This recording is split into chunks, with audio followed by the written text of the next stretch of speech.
पुरानी हवेली का रहस्य प्रस्तावना। रात के सन्नाटे में जब चारों ओर अंधेरा छा जाता है, पेड़ों की टहनियाँ हवा से चरमराती हैं और कुत्तों की भौंक सुनाई देती है, तब लोग कहते हैं कि कुछ जगहें जीवित नहीं रहती, वहाँ सिर्फ आत्माएं भटकती हैं।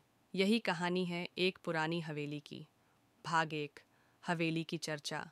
शहर से 10 किलोमीटर दूर एक गांव था, भैरवगढ़।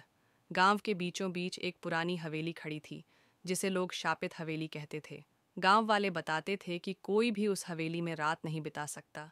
वहां से हमेशा अजीब चीखें, बच्चों की रोने की आवाज़ें और लोहे की जंजीरों की खड़खड़ाहट सुनाई देती थीं। गांव के बुजुर्ग कहते थे कि उस हवेली में 100 साल पहले एक हादसा हुआ था। हवेली के मालिक ठाकुर विक्रम सिंह की पूरी फैमिली एक ही रात में रहस्यमयी तरीके से गायब हो गई थी। तब से हवेली वीरान है। भाग दो। युवाओं की जिद। चार दोस्त आरव, निखिल, सिया और प्रिया शहर से आए थे। उन्हें रोमांच और डरावनी जगहों की कहानियों का बड़ा शौक था। गांव में जब उन्होंने हवेली की कहानी सुनी तो उन्होंने ठान लिया कि वे वहीं रात बिताएंगे। गांव वालों ने लाख मना किया, बेटा वहां मत जाना, सूरज ढलने के बाद उस हवेली में जाना मौत को बुलाने जैसा है। लेकिन दोस्तों ने मजाक उड़ाते हुए कहा, ये सब अंधविश्वास है, हम साबित करेंगे कि वहां कुछ नहीं है। भाग 3। हवेली में प्रवेश। शाम ढलते ही चारों टॉर्च और मोबाइल लेकर हवेली पहुंचे। हवेली की ऊंची ऊंची दीवारें, टूटी खिड़कियां और जंग लगे गेट देखकर ही उनके रोंगटे खड़े हो गए। गेट खोलते ही कर्कश आवाज आई, जैसे किसी ने गहरी नींद से करवट ली हो। अंदर जाते ही धूल, मकड़ी के जाले और अजीब सी बदबू ने उनका स्वागत किया। सीढ़ियों पर चिटकी हुई लकड़ियां, दीवारों पर उखड़ा हुआ पलस्तर और कोनों में अंधेरा, मानो हवेली अब भी अपने रहस्य को छुपाए बैठी थी। भाग 4। पहला डर। जैसे ही वे ड्राइंग हॉल में पहुंचे, अचानक दरवाजा अपने आप धड़ाम से बंद हो गया। सिया घबराकर बोली, ये हवा होगी। लेकिन दरवाजे के बंद होते ही कमरे की दीवार पर खून से लिखा एक नाम चमकने लगा, विक्रम सिंह। चारों दोस्तों के हाथ पांव कांपने लगे। तभी छत से जंजीर झूलती हुई हिली और खड़खड़ की आवाज पूरे हॉल में गूंजने लगी। भाग 5।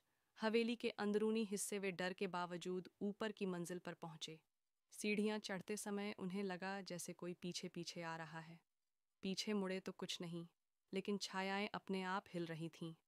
ऊपर पहुंचते ही एक कमरे में उन्हें बच्चों के खिलौने बिखरे हुए मिले, पुरानी गुड़िया, लकड़ी की गाड़ी और फटी हुई किताबें।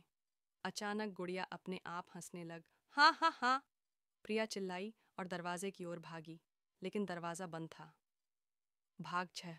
आत्माओं का खेल। अब पूरा घर अजीब अजीब आवाज़ों से गूंजने लगा। किसी औरत के रोने की आवाज़, किसी बच्चे की चीख और लोहे की जंजीरें घसीटने की खटर-पटर। निखिल कांपती आवाज़ में बोला, ये सब कैसे हो सकता है, हमें निकलना चाहिए। लेकिन दरवाजे अपने आप बंद हो चुके थे।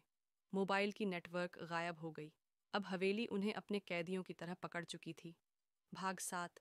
तहखाने का राज। चारों ने हिम्मत करके हवेली का तहखाना खोला। वहां दीवारों पर रक्त से बने चिन्ह बने थे। बीच में लोहे का ताबूत रखा था। ताबूत के पास जाते ही आवाज आई, क्यों आए हो मेरी नींद तोड़ने।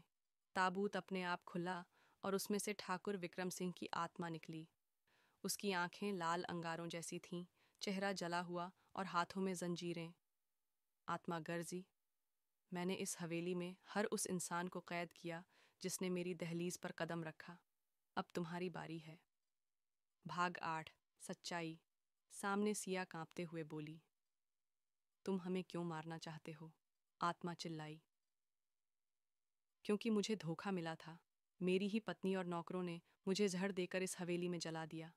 मेरी आत्मा आज भी बदला चाहती है। जब तक कोई मेरी सच्चाई दुनिया को नहीं बताएगा, मैं भटकता रहूंगा। भाग 9। भागने की कोशिश। चारों दोस्तों ने आत्मा से बचने के लिए मंत्र पढ़ने की कोशिश की, लेकिन आत्मा जोर से हंसने लगी। अचानक हवेली के सभी दरवाजे अपने आप खुल गए, जैसे हवेली कह रही हो, भाग सको तो भाग जाओ। वे भागते हुए गेट तक पहुंचे, लेकिन वहां लोहे की भाग 10। हवेली के बाहर पहुंचे तो उन्होंने गेट पर सिर्फ 4 मोबाइल और एक फटी हुई डायरी पाई। डायरी पर खून से लिखा था, हम चारों हवेली में फंस चुके हैं, कोई भी यहाँ मत आना। गांव वाले फिर से डर गए और उस हवेली के पास जाना बंद कर दिया। आज भी रात के अंधेरे में जब हवेली से बच्चों की हंसी और किसी औरत की चीख सुनाई देती है, तो लोग समझ जाते हैं कि शायद वो चारों दोस्त अब हवेली का हिस्सा बन चुके हैं।